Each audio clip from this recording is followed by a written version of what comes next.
नगर द्वार के बाहर उसकी प्रतीक्षा करनी चाहिए।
Hello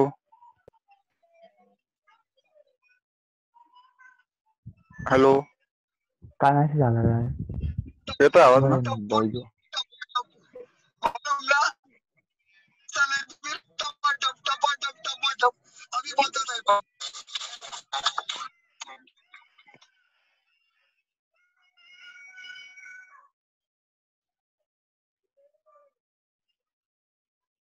hello hello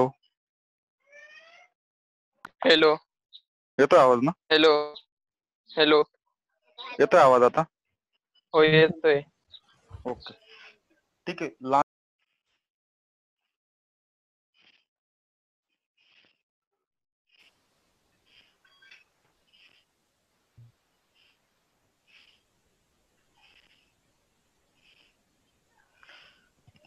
last chapter total आपण हायड्रोलिक सर्किट वरती किंवा कंट्रोल वॉल्व्स वरती कंडक्ट केलं होतं. आणि हे जे 2 चॅप्टर लास्ट म्हणजे on hydraulic circuit and pneumatic circuit basically आपले काल झालेले होते. काल म्हणजे लास्ट टायमिंगला आपण फर्स्ट लेक्चर हेच कन्सिडर केलेले होते. तर यात नियर अबाउट टोटल सर्व टॉपिक्स हे कव्हर केलेले होते. But in general from your side, if there is a problem you can discuss, or otherwise we can again continue with all the circuit. काय करायचं तुम्ही सांगा.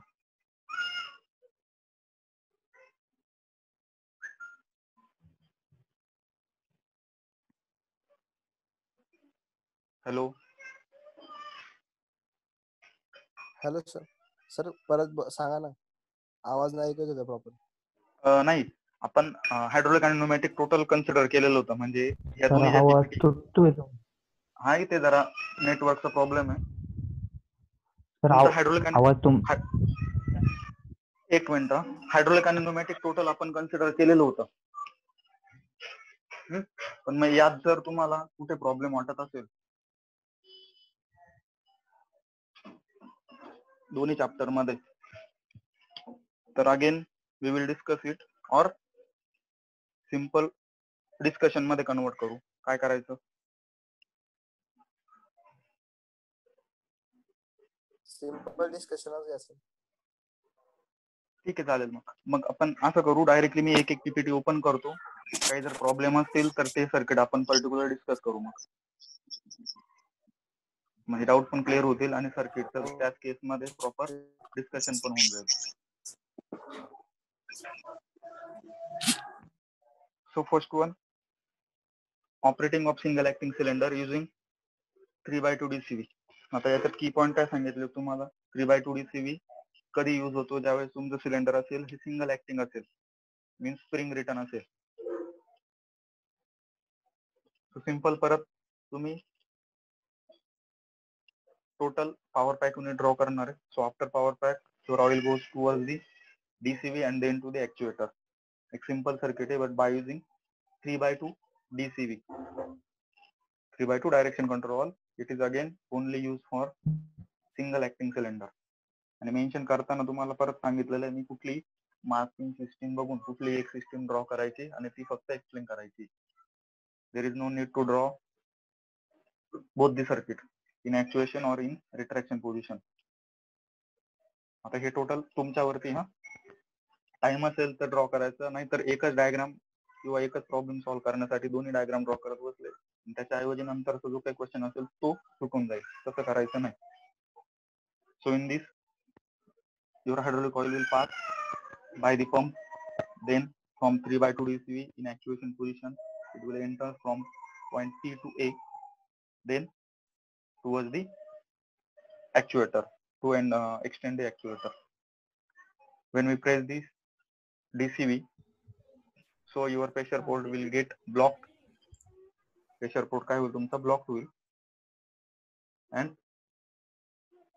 return of oil due to expansion of spring, the return supply oil will be connected to the reservoir port, that is tank port, then towards the oil tank.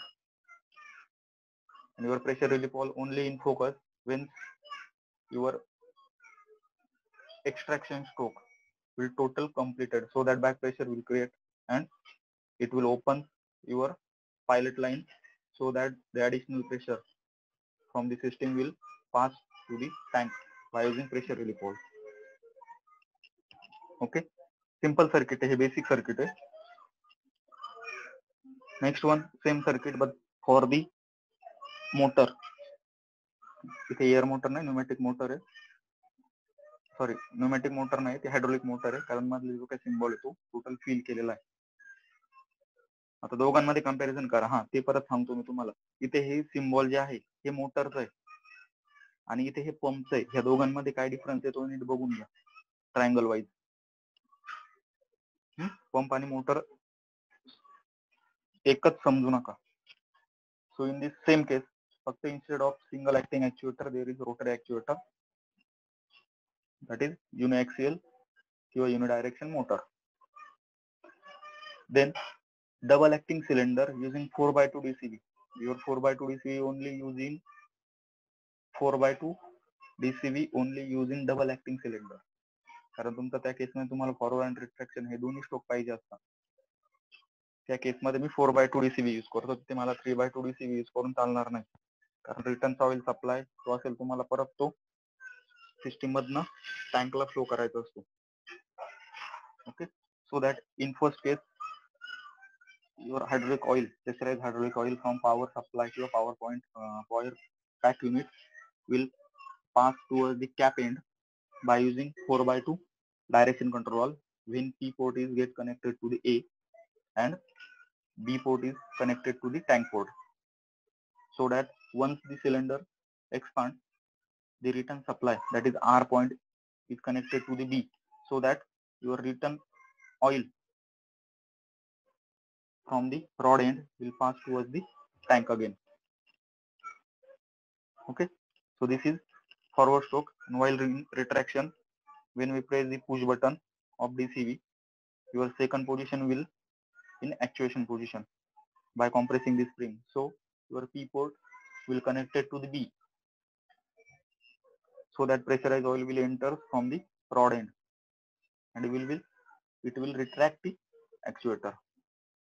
इथे जे काही oil असेल तुमचं hydraulic oil, त्या hydraulic oil तुमचं C point through A आणि A through directly T ला connect होईल.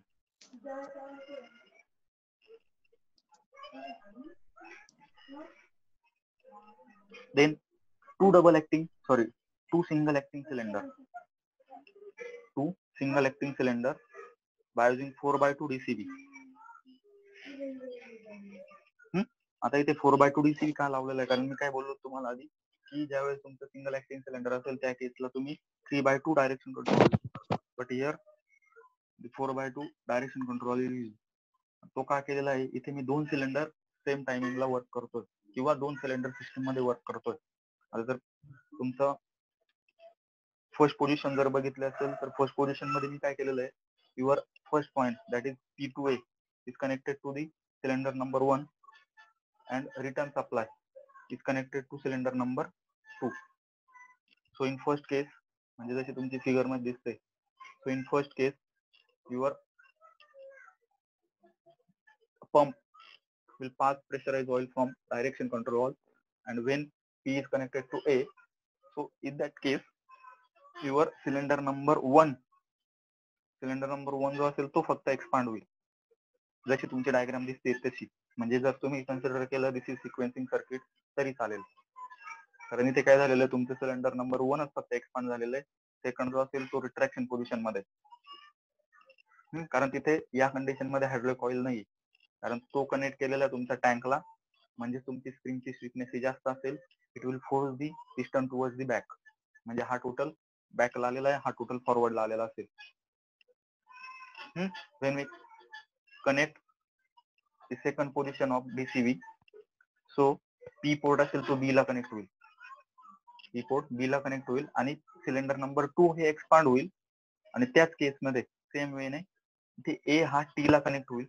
म्हणजे सिलेंडर नंबर 1 मधलं जे ऑइल असेल ते ऑइल परत टँकला कनेक्ट होईल. म्हणजे तुम्ही जर या सर्किटचा जर सिक्वेन्स जर डिसाइड जर केला तर तो कसा असेल, फर्स्ट पोझिशनला म्हणजे जशी दाखवली त्यावेळेस cylinder number 1 expand, second retraction, in second position second expand, first retraction. म्हणजे तो up down up down up down stroke चालू असेल. ओके.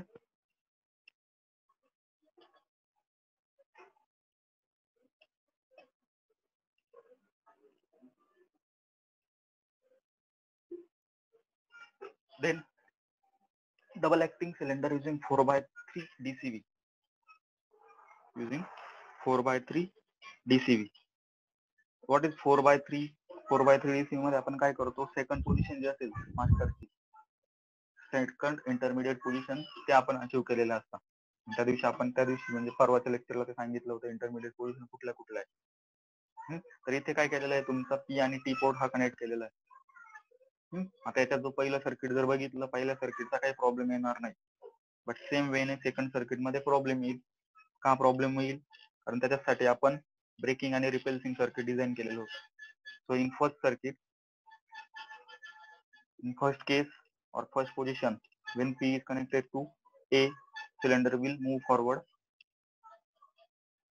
When second position म्हणजे थर्ड नंबरची पोझिशन असेल ती ऍक्च्युएट असेल तर तुमचं सिलेंडर असेल ते रिट्रॅक्ट होईल.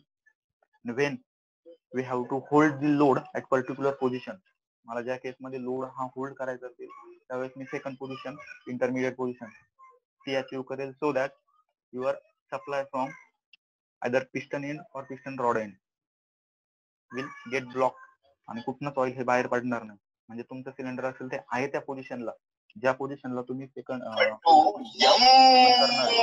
त्या पोझिशनला तो ब्लॉक करेल. Okay. But is equal to second case, square. so in second case,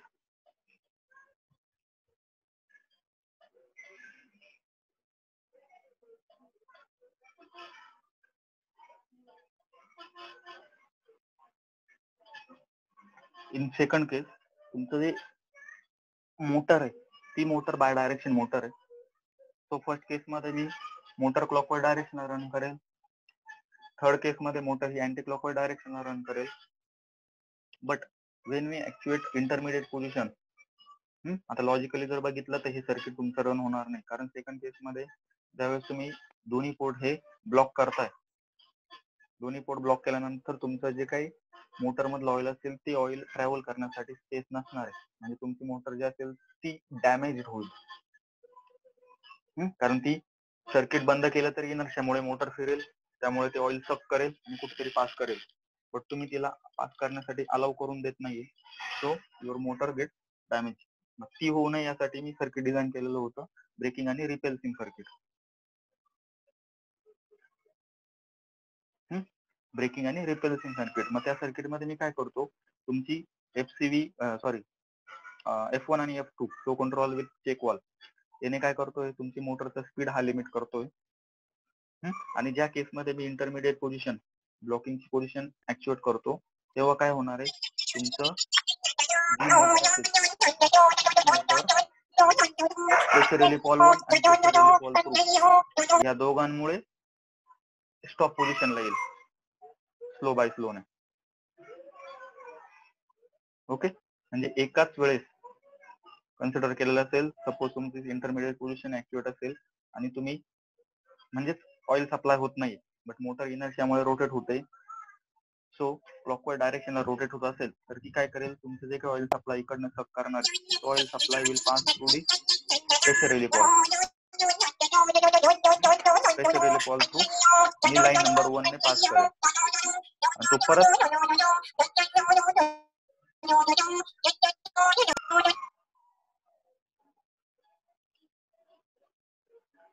pressure relief valve through me line number 2 ला पास करून देईल.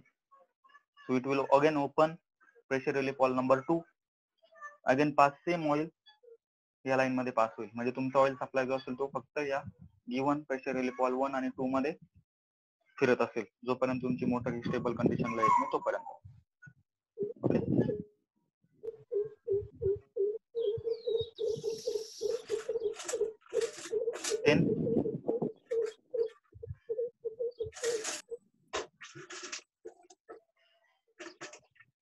Then double acting cylinder by using solenoid. Simple circuit.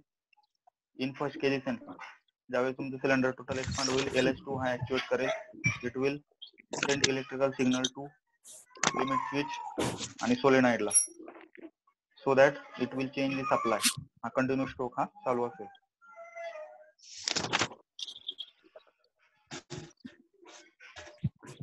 इथे पायलट लाईन यूज केलेली आहे.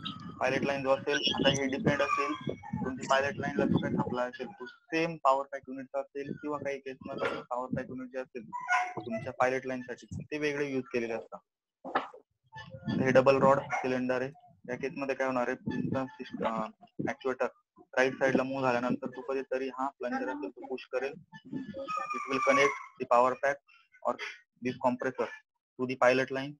Your pilot line will force the or change the position of main DCV, and it will change the supply of hydraulic coil towards the rod end. तो परत second stroke चालू करेल.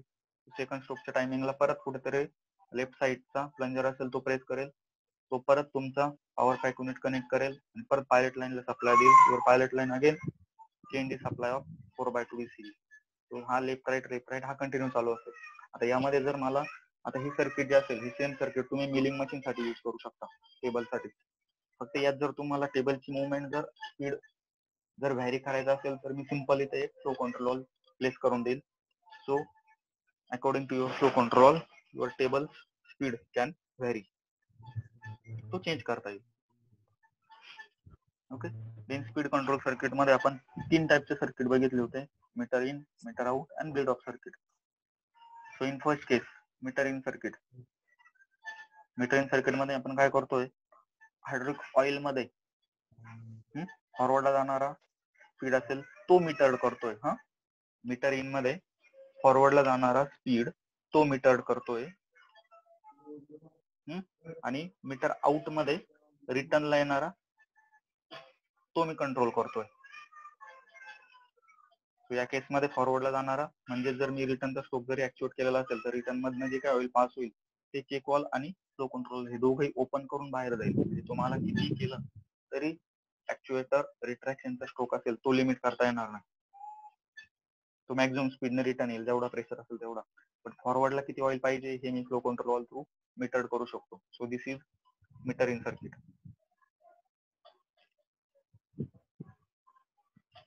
Metre out circuit similar to this one. फक्त मी काय करतोय आता, रिटर्नला येणार जे काही ऑइल सप्लाय त्या रिटर्नला येणारा ऑइलचा सप्लायचा स्पीड हा मीटर्ड करतोय.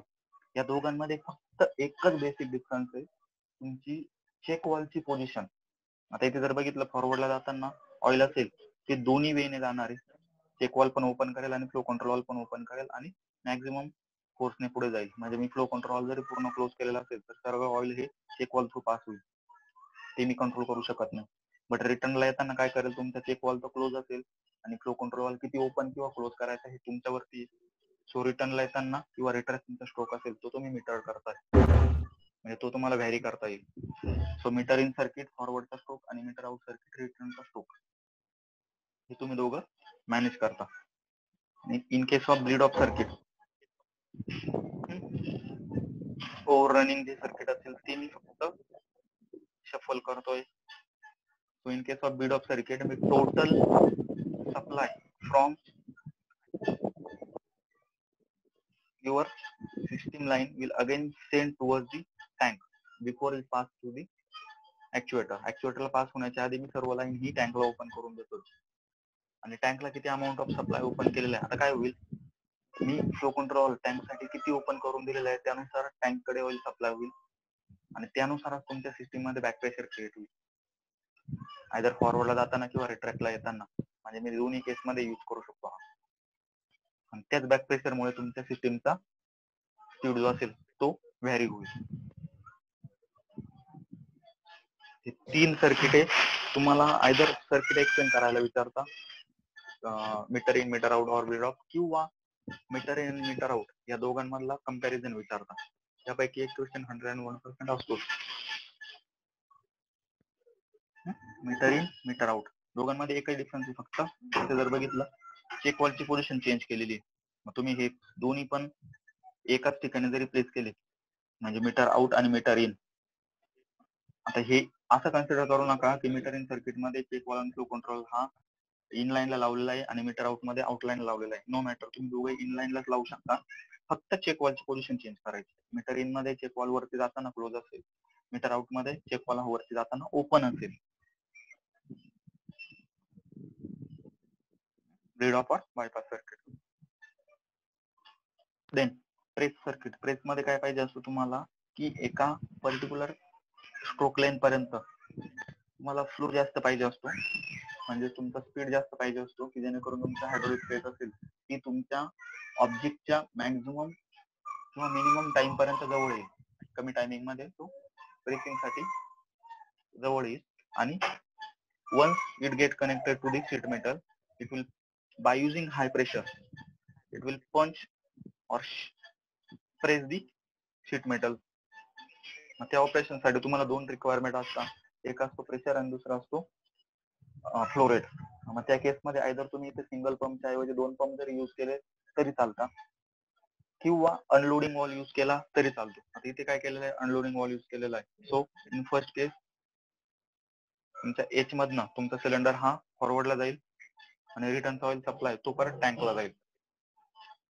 आता ज्यावेळेस तुमचं सिलेंडर हे टोटल एक्सपांड होईल, म्हणजे तुमचं ऍक्च्युअली प्रेसिंगचं ऑपरेशन हे रन होईल, त्यावेळेस काय होईल, तुमच्या सिस्टीम वरती जे काही बॅक प्रेशर आलेलं असेल, म्हणजे काय होईल, तुम्हाला प्रेसिंग साठी मॅक्झिमम फोर्स लागतोय. मग तिथे काय होईल, जरी तुमचा पंप हा पुढे ऑइल सप्लाय करत असेल तरी due to this back pressure, कारण तुमचं काय होणार, सिलेंडर असेल किंवा पिस्टनचा जो काही मेटल असेल, प्रेसिंगचं ऑपरेशनचं प्रेस टूल असेल, ते तुमच्या वर्कपीसला प्रेस करणार आहे. म्हणजे त्यावेळेस तुमच्या सिस्टीम वरती मॅक्झिमम बॅक प्रेशर क्रिएट होणार आहे. तो बॅक प्रेशर काय करतो, तुमचा अनलोडिंग वॉल ओपन करून देतो. अनलोडिंग वॉल ओपन करून देतो. कधी ओपन करतो, ज्यावेळेस तुमचं प्रेसिंगचं ऑपरेशन असेल, प्रेसिंगचं ऑपरेशन टोटली कम्प्लीट झालेलं असेल त्यानंतर, म्हणजे त्याच केसमध्ये तुमच्याकडे मॅक्झिमम बॅक प्रेशर क्रिएट झालेलं असतं. तो ओपन करून देतो आणि your pump will get connected to the tank again by using unloading valve. Okay,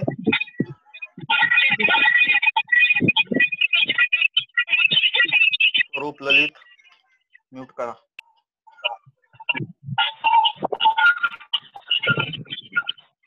the same circuit आपण जे डबल रॉडचं बघितलं होतं, डबल रॉडचं सर्किट ऍप्लिकेशन मध्ये यूज केलेलं आहे मिलिंग मशीनच्या.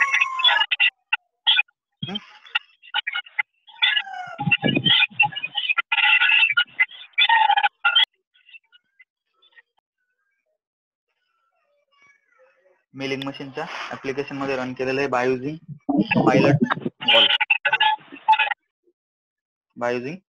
Pilot wall.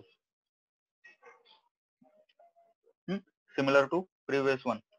तुमचा टोटल स्ट्रोक लेंथ कम्प्लीट झाल्यानंतर मिलिंग टेबलची प्लंजर प्रेस होईल. It will supply or it will open the pilot line and change the supply by using 4x2 DCV. High pressure supply असेल तो high pressure oil जे असेल ते तुमच्या 4x2 ची पोझिशन चेंज करतील आणि तुमचा इथला सप्लाय चेंज होईल so that your table will move towards the right और towards the left.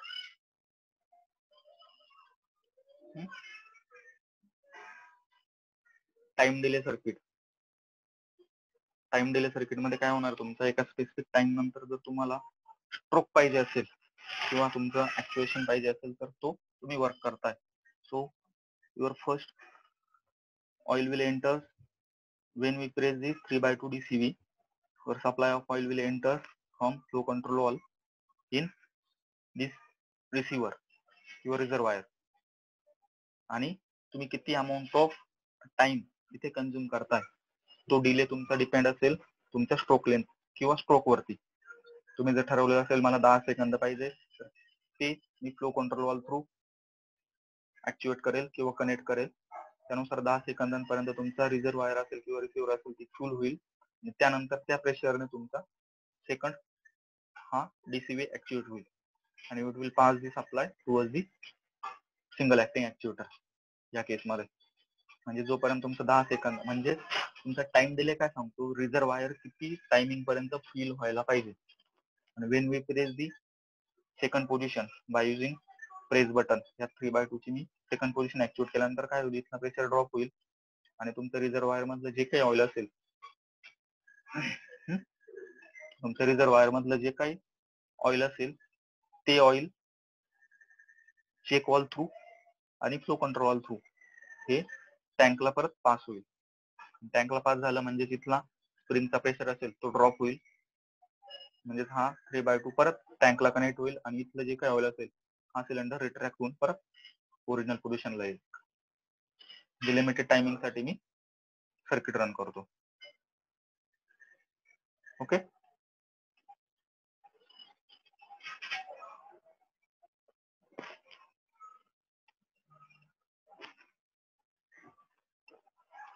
Sequencing circuit. इथे काय होणार आहे, पहिल्या केसमध्ये तुमचा हायड्रोलिक ऑइल जे असेल तर हायड्रोलिक ऑइल सिलेंडर नंबर 1 ला ऍक्च्युएट करेल. 1 ला ऍक्च्युएट केल्यानंतर या सिस्टीम मध्ये बॅक प्रेशर क्रिएट होईल. बॅक प्रेशर इथे काय चेक वॉल आहे, हा क्लोज टाईप मध्ये जरी बॅक प्रेशर क्रिएट झालं तरी हा चेक वॉल ओपन होणार नाही, म्हणजे एक कडनं 2 कडे तुमचा सप्लाय जाणार नाही कारण तो क्लोज टाईप मध्ये. So this back pressure will open this pilot line and connect this unloading valve.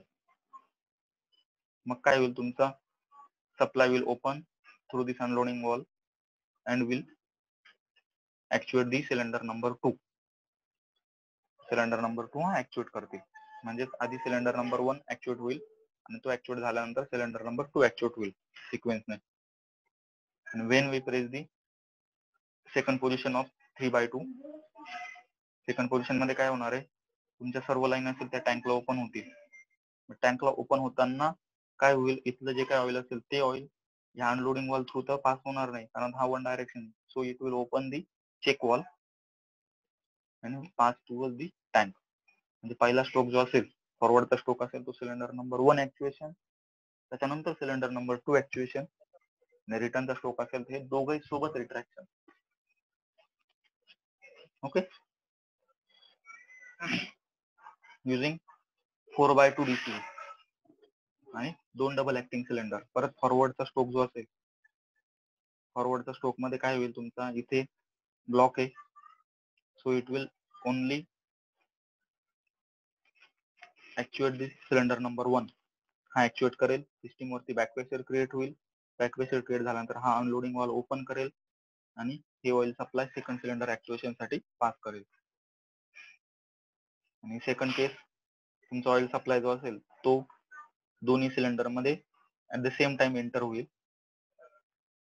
मग इथलं जे काय ऑइल असेल ते ऑइल तुमचा चेक वॉल ओपन करून बाहेर जाईल आणि इथलं जे असेल तो directly without any check valve free flow होईल, तो इथे कनेक्ट होईल. ओके.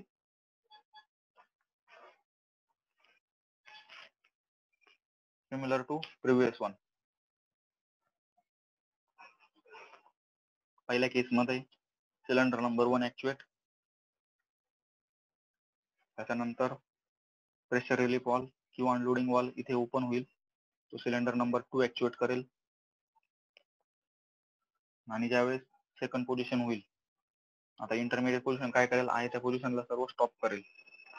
ज्यावेळेस इंटरमिडिएट पोझिशन किंवा थर्ड पोझिशन होईल रिट्रॅक्शनची, त्या केसमध्ये तुमचा सिलेंडर नंबर 2 तो आधी रिट्रॅक्ट होईल, कारण तो मी आधी कनेक्ट केलेला आहे. तो मी आधी रिट्रॅक्ट होईल, चेक वॉल थ्रू टँकला कनेक्ट होईल. त्याच्यानंतरच cylinder number 1 check valve open करेल आणि तो टँकला कनेक्ट करेल. म्हणजे इथे फॉरवर्डला जाताना आधी सिलेंडर नंबर 1, नंतर सिलेंडर नंबर 2, आणि रिटर्नला येताना आधी सिलेंडर नंबर 2, नंतर cylinder number 1. Using single acting आणि double acting using limit switch. Simple one आहे, फॉरवर्डला गेल्यानंतर रोलर प्रेस करेल आणि रोलर प्रेस केल्यामुळे हा सप्लाय कंटिन्यू होईल. नंतर सिलेंडर नंबर 2 जो असेल तो फॉरवर्डला जाईल, आणि ज्यावेळेस हा टोटल रिट्रॅक्शनला जाईल त्यावेळेस हा रिलीज किंवा प्रेस केलेला रिलीज करून देईल, तो परत टँकला ओपन होईल.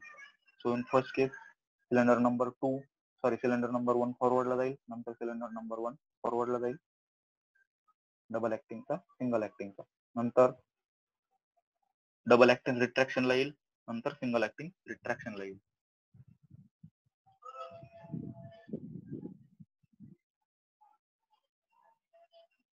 दोन डबल ऍक्टिंग आहे, त्यामुळे मी 2 रोलर प्रेस केलेले. फॉरवर्डला गेल्यानंतर पहिला प्रेस होईल आणि सिलेंडर नंबर 2 फॉरवर्डला जाईल. रिटर्नला गेल्यानंतर दुसरा प्रेस होईल आणि ही रिटर्न लाईन कनेक्ट करेल. नंतर तो ऍटमॉस्फिअरला किंवा टँकला ऑइल सप्लाय पास करून देईल. म्हणजे या केसमध्ये जर सिक्वेन्स जर कन्सिडर केला, so first double acting cylinder फॉरवर्डला गेल्यानंतर रोलर प्रेस होईल, नंतर दुसरं डबल ऍक्टिंग सिलेंडर फॉरवर्डला जाईल, परत पहिलं डबल ऍक्टिंग सिलेंडर रिट्रॅक्शनला आल्यानंतर तो ऑइल सप्लाय चेंज करेल आणि दुसरं डबल ऍक्टिंग सिलेंडर रिट्रॅक्शनला येईल. Shaper machine. आता शेपर मशीन कशासाठी यूज करता? Shaper machine again called as quick return mechanism. Return quick पाहिजे आणि कटिंग फॉरवर्डला पाहिजे.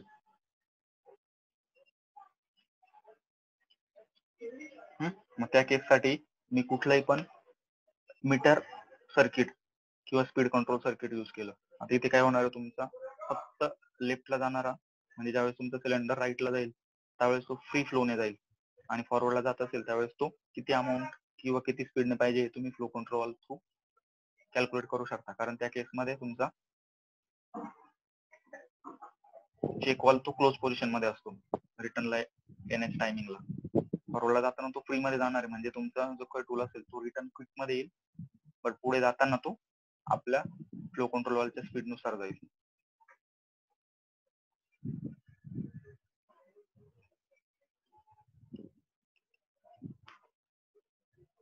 Milling machine. Regenerative circuit. Regenerative circuit कशासाठी यूज करतो आपण? तुमच्या सिलेंडरचा म्हणजे जिथे लोड होल्डिंगची कॅपॅसिटी तुम्हाला पाहिजे असते त्या केसमध्ये मी रिजनरेटिव्ह सर्किट यूज करतो, की ज्या केसमध्ये तुमची प्रेशर लाईन रिटर्न लाईन ही प्रेशर लाईनला कनेक्ट केलेली असते, सो दॅट तुम्ही त्या मॅक्झिमम ऑइलचा यूज करू शकता. मॅक्झिमम ऑइलचा यूज ते करता येतो.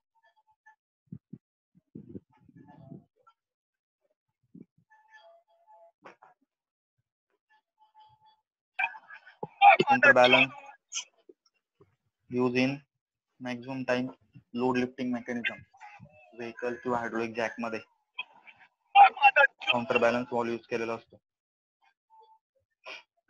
की तुमचा लोड जो असेल तो तुमचा पॉवर सप्लाय कट केल्यानंतर पण एका पर्टिक्युलर पॉइंटला होल्ड करून ठेवला पाहिजे.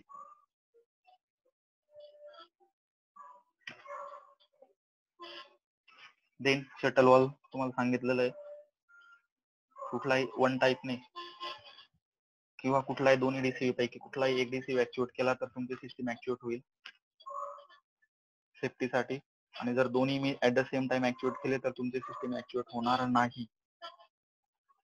Shuttle valve. Again time delay हे तर बघितलं.